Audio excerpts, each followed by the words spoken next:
I sat and waited. I knew her well. After 14 years of marriage, yes. Her need to control every situation would make her rush home, do damage control, overpower everything else. I idly wondered what twist she would come up with. He should have thrown her through the noose and gotten caught.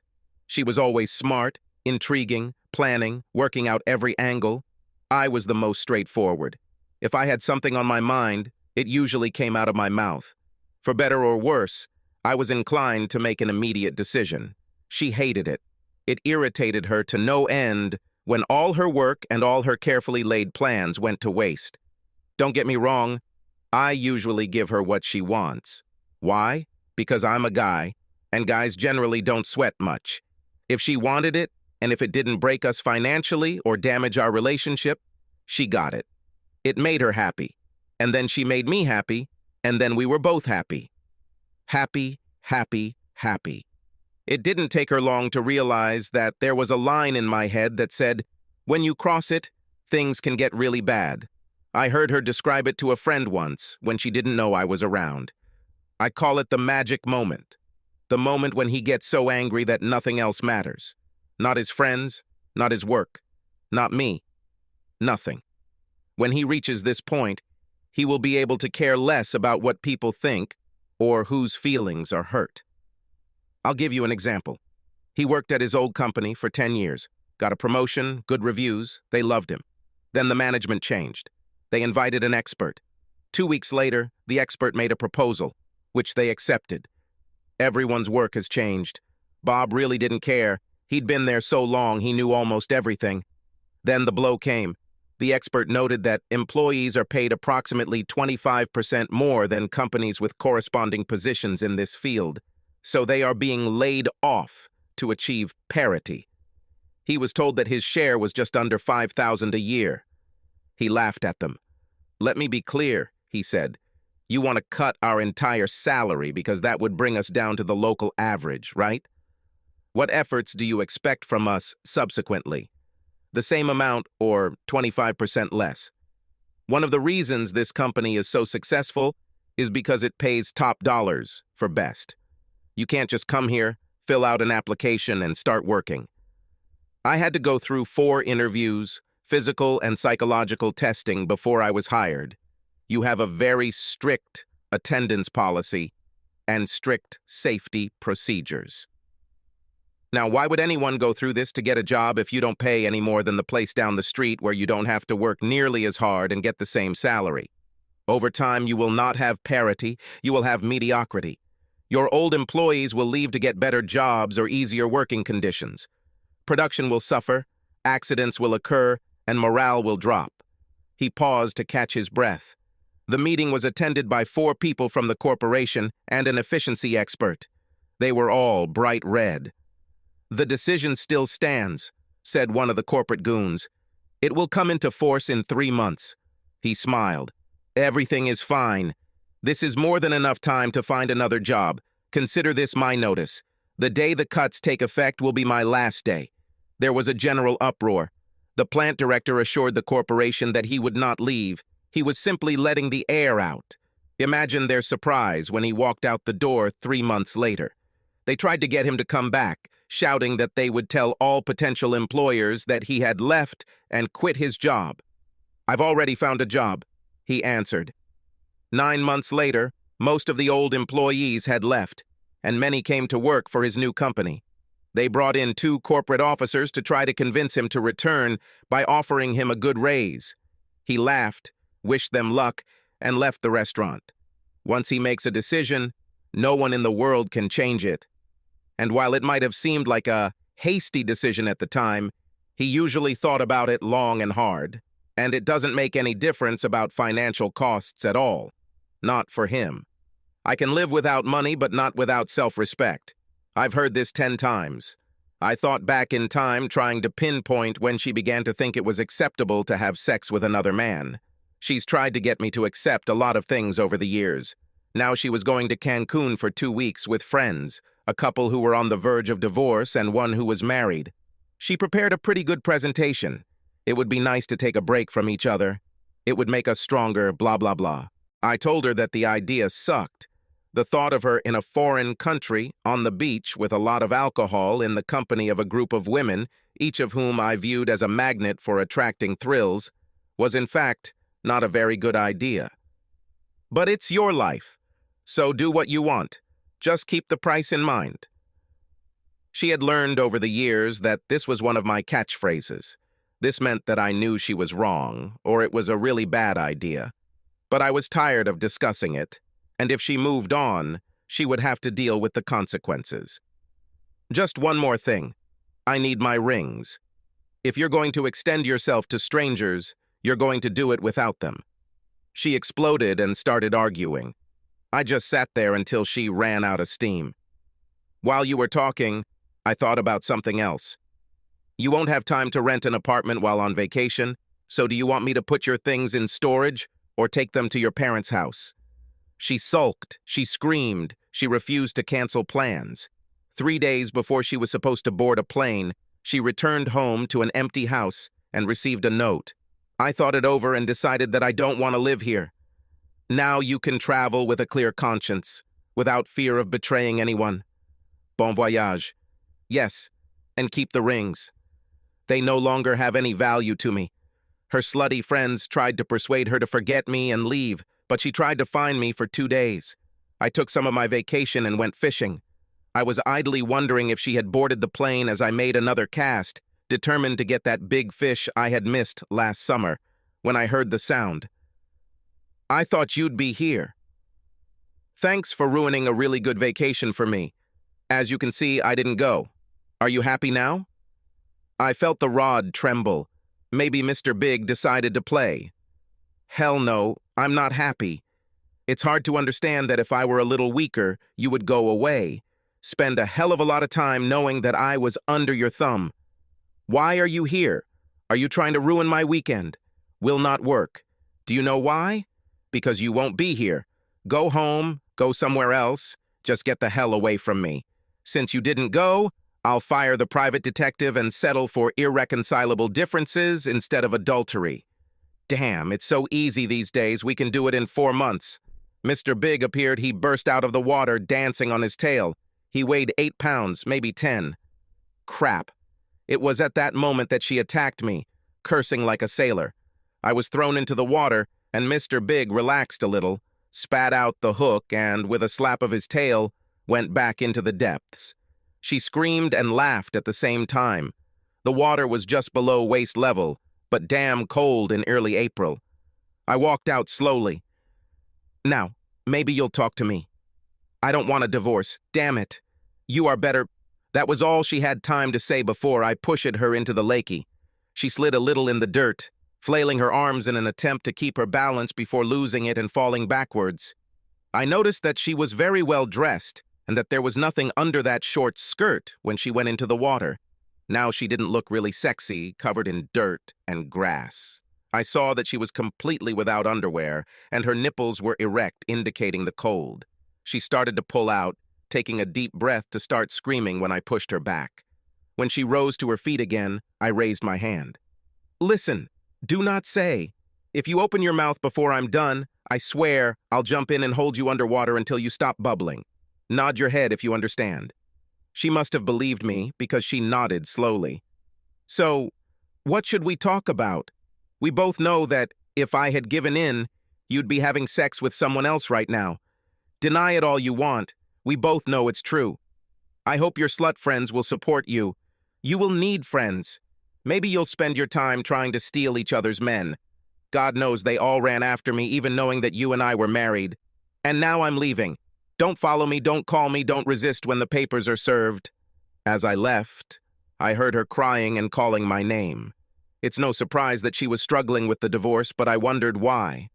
She hired a really good lawyer who got to the case of one Edith Vine, a Judge Judy wannabe who was notorious for trying to keep people together. And we had to see a psychologist. I almost received an order of contempt for talking incessantly. This is just nonsense. Stupidity, Your Honor. I don't want to find out anything. I don't want to save the marriage. I just want to leave. She was very cold to me. Mr. James, you don't have to like it, but you have to go, and I better hear that you're participating. You understand? I was mad, so I actually said it. This bitch was so full of shit, her eyes turned brown. I understand, Your Honor. But tell me, didn't you go for a consultation with your recently departed husband? Did this help? I still seem to remember how the divorce went. Let me ask you a hypothetical question, Meme.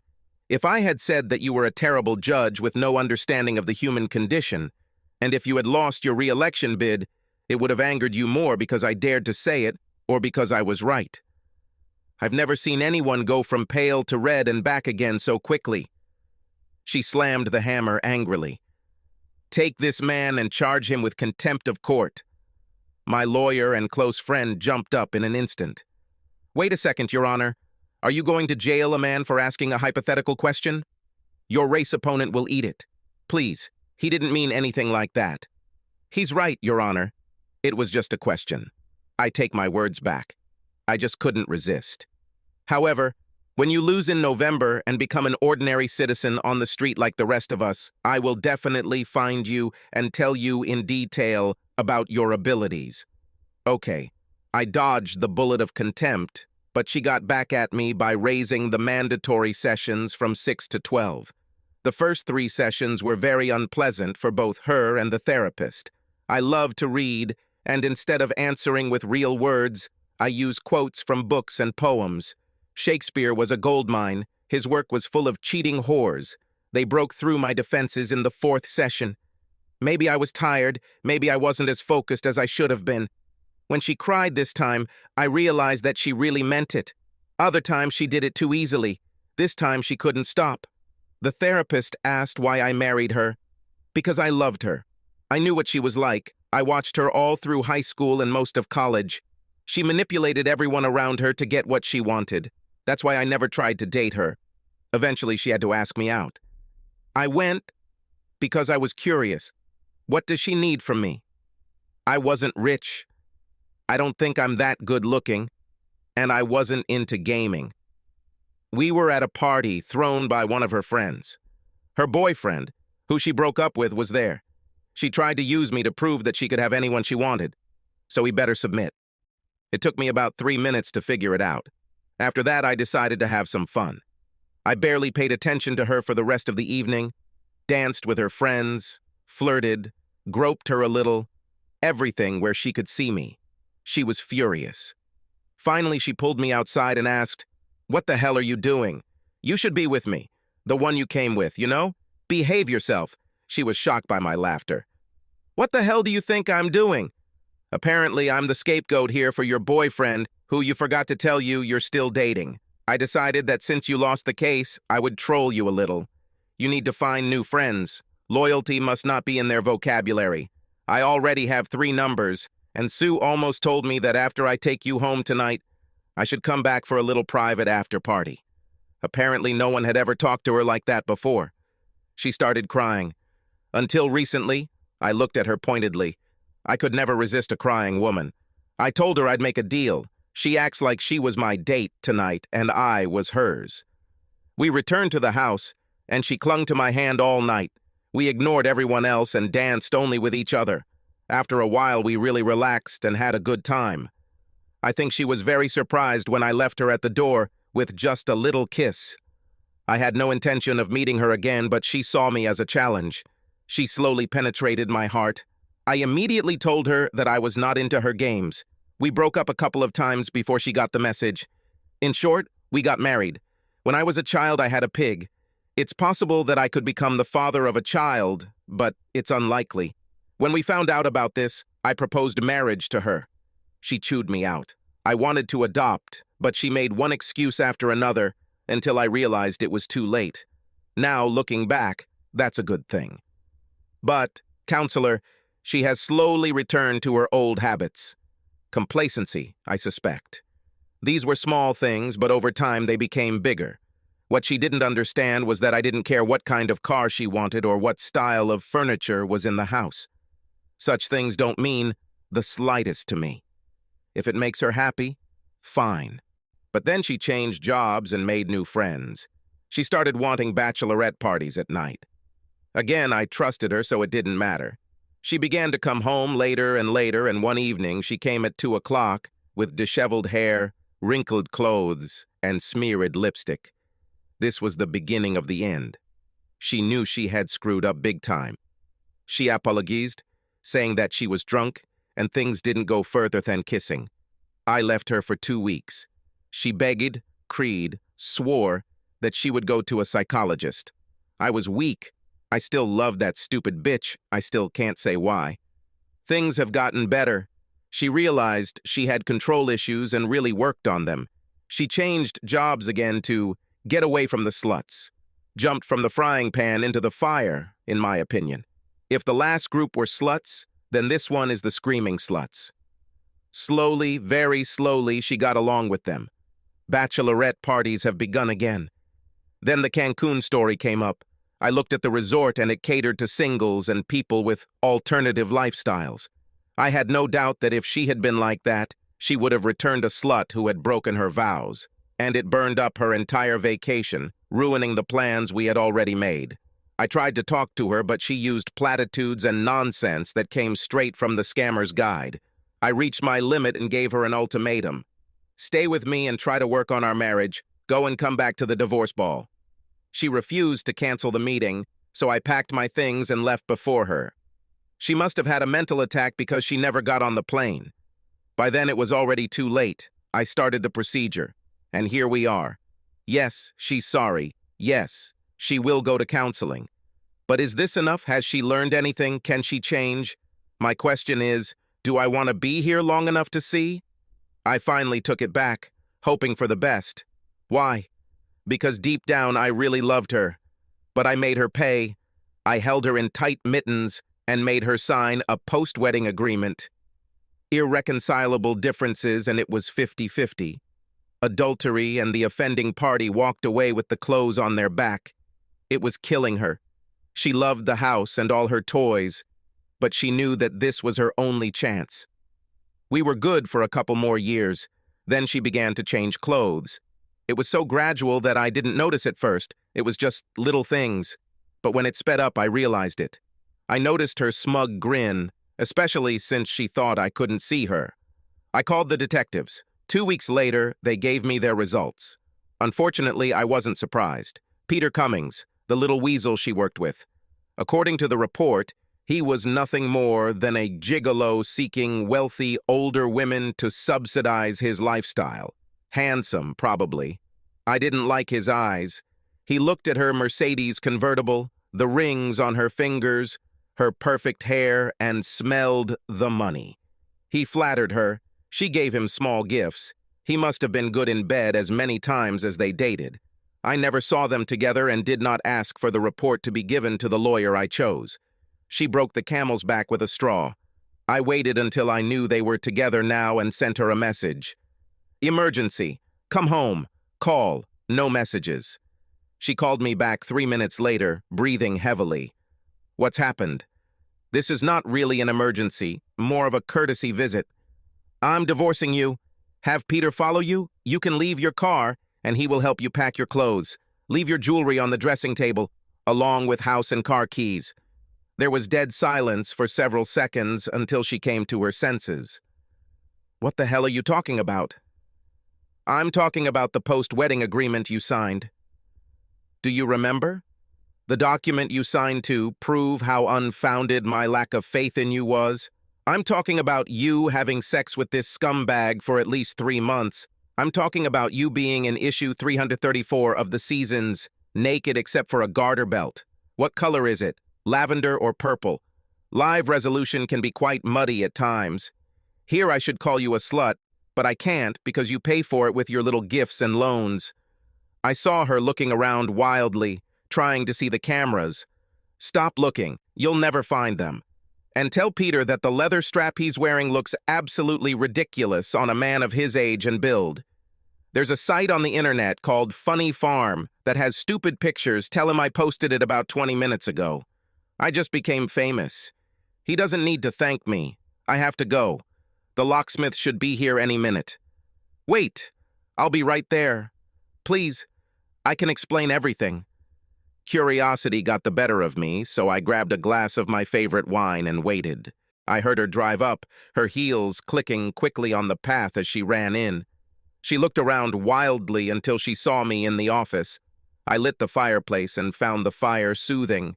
She slowly approached me, and I stood up.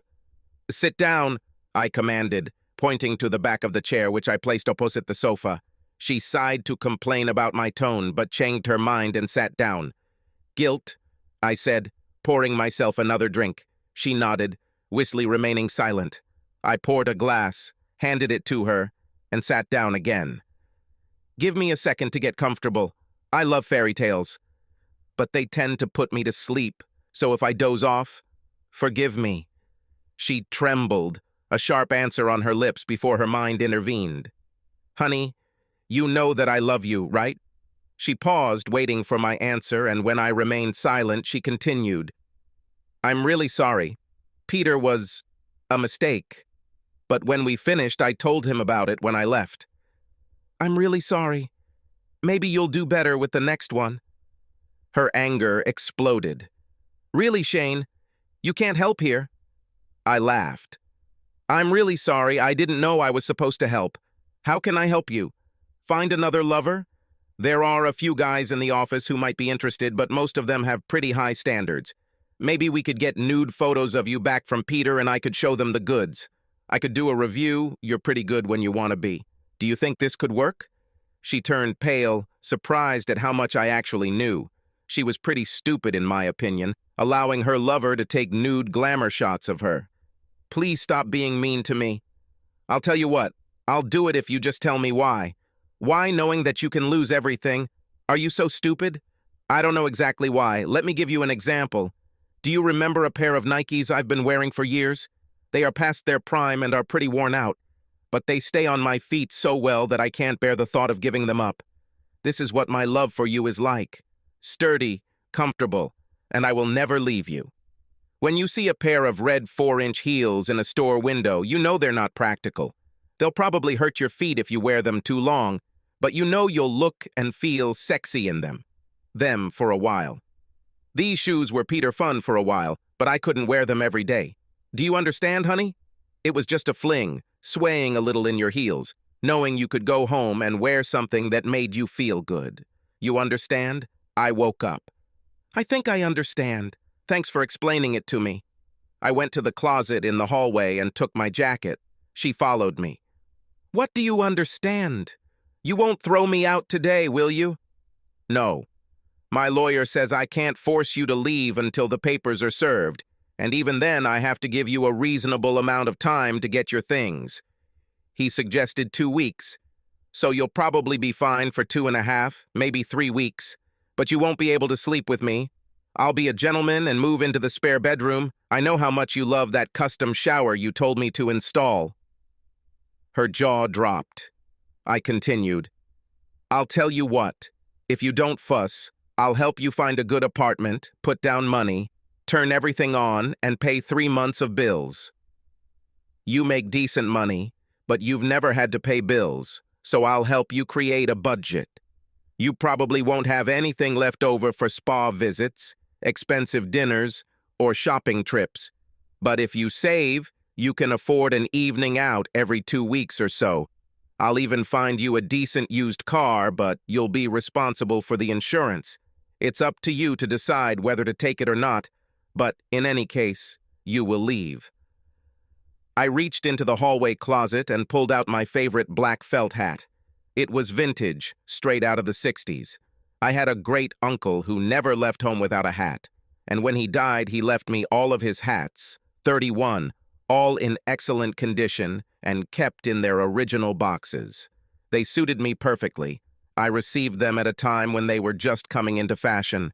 I thought I looked good in them, as do many of the ladies in my office. My dear wife said I looked stupid in them. I set the desired angle and opened the door. She was still trying to comprehend my words. "We need to continue the conversation. Try to figure it out." "It's already 10. Where are you going?" I removed her hand from mine. "Buy shoes. I think I'll look for something young and sporty, or maybe I'll find something with cool Italian leather.